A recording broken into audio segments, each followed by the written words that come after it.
Hindupuram municipal chairman పదవిని TDP కైవసం చేసుకుంది. మున్సిపల్ చైర్మన్గా టీడీపీ అభ్యర్థి రమేష్ ఎన్నికయ్యారు.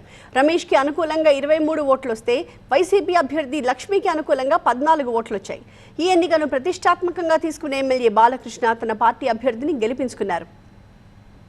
రానున్న రోజుల్లో హిందూపురం అభివృద్ధికి కృషి చేస్తామని చెప్పారు ఎమ్మెల్యే నందమూరి బాలకృష్ణ.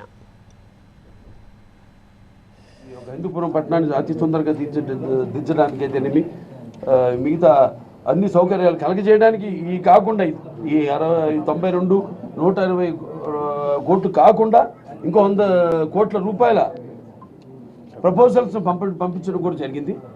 ఇప్పుడు ఇంకా ఎన్నో పరిశ్రమలు ముందుకు వస్తున్నాయి, చర్చలు జరుగుతున్నాయి వాళ్ళకి కావాల్సిన అవసరాలు ఏంటి వాటిలన్నింటినీ కూడా.